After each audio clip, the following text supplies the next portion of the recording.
Salut les crypto-fans, j'espère que vous allez bien. Aujourd'hui, je vous sors une vidéo que vous avez été très nombreux à me demander comment miner du chia. Alors, c'est parti.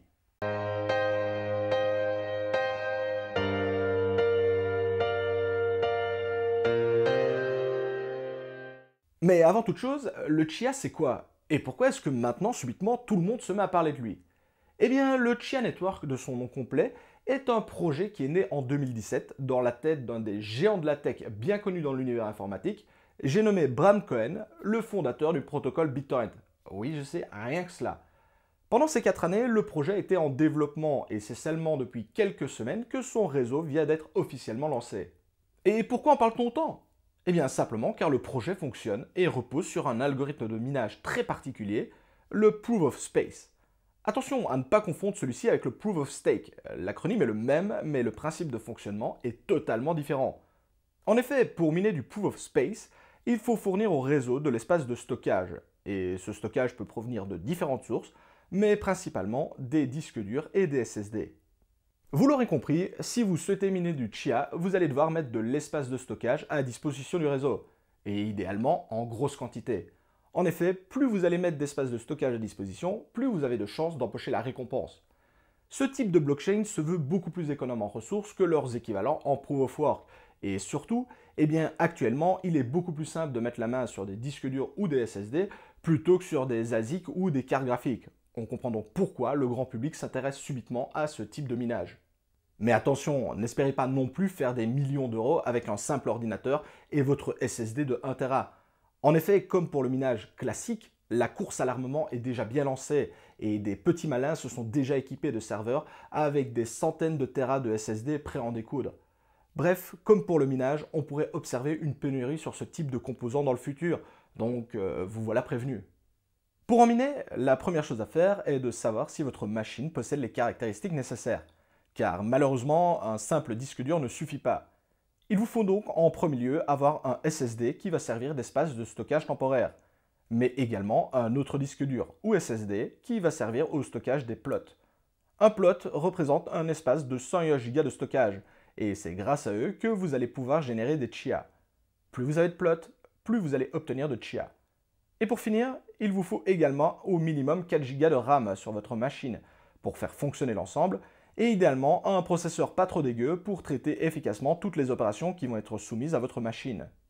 Vu que tout ce matériel va être soumis à rude épreuve, je vous conseille de vous tourner vers du matériel semi-professionnel ou professionnel, notamment dans le cas des disques durs et des SSD de type serveur qui sont spécialement conçus pour leur forte sollicitation. Bon, votre machine possède les prérequis pour miner?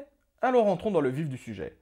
Rendez-vous sur le site officiel de Chia Network, dont je vous mets le lien en description. Télécharger et installer la blockchain. Pour le moment, c'est la seule façon d'obtenir un wallet compatible pour le Chia, et donc un passage obligé. Dans mon cas, je me trouve sous Windows et je télécharge donc la version destinée à Windows. Nous allons donc maintenant créer notre wallet, et comme d'habitude, je vous invite à bien sauvegarder toutes les informations en lien avec celui-ci, notamment la liste de 24 mots qui représentent votre clé privée. Sans celle-ci, impossible de récupérer votre wallet par la suite, et donc assurez-vous bien de ne pas la perdre. La première chose à faire lorsque l'on lance le wallet pour la première fois, c'est de synchroniser celui-ci avec le réseau. On remarque que je suis en plein cours de synchronisation, que mon statut est effectivement connecté et on a tout un tas d'informations en lien avec le réseau, comme par exemple la difficulté, l'espace de stockage disponible, etc., etc. On a également un explorer de blocs qui nous permet de consulter les différents blocs et les différentes transactions en lien avec celui-ci. Dans l'onglet Wallet, on retrouve toutes les informations en lien avec la gestion de votre wallet, notamment pour envoyer et recevoir des chia. Mais l'onglet qui nous intéresse particulièrement est celui dédié aux plots. Rendez-vous dedans et ajoutez tout simplement un nouveau plot à votre réseau. Dans mon cas, vu que j'en ai déjà un qui tourne, l'onglet est ici, mais dans votre cas, il se peut qu'il se trouve ailleurs. On vous demande ensuite de choisir le type de plot que l'on veut utiliser. En fait, on a les différentes difficultés ainsi que les espaces de stockage qui vont être utilisés et les espaces temporaires. Donc dans mon cas, je vais prendre le choix par défaut. Le nombre de plots que l'on veut utiliser, je vous le rappelle, plus vous avez de plots, plus vous allez avoir des possibilités de gagner des chia, mais également plus cela va prendre du temps.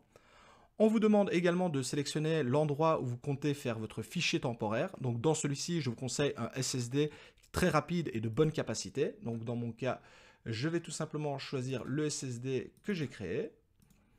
Et également le fichier de stockage. Et ici, dans ce cas-là, je vous conseille plutôt le disque dur ici, puisqu'ici, il n'y a pas besoin de concours de vitesse. Donc dans mon cas, je sélectionne mon espace.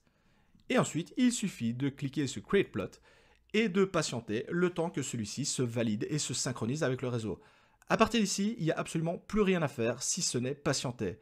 Et ici, quand je parle de patience, elle va être mise à rude épreuve. En effet, on parle de 24 à 48 heures en fonction de votre machine et en fonction de votre installation avant que celui-ci ne soit totalement synchronisé et ne fonctionne totalement avec le réseau. Donc à partir de maintenant, hormis ce très patient, il n'y a plus rien à faire, mais vous êtes bel et bien en train de miner du Chia. Si vous avez respecté les différentes étapes et que vous vous montrez patient, vous devriez être en train de miner du Chia et il ne vous reste plus rien à faire, hormis attendre. Attention que la machine doit rester allumée H24 pour que celui-ci soit le plus efficace possible. Au niveau des rewards, un bloc est généré toutes les 3 minutes sur la blockchain et celui-ci rapporte 2 Chia. Il y a donc en moyenne 960 Chia par jour à se partager entre les différents mineurs. Pour le moment, la seule façon d'obtenir de Chia est via minage et cela devrait durer jusque fin mai.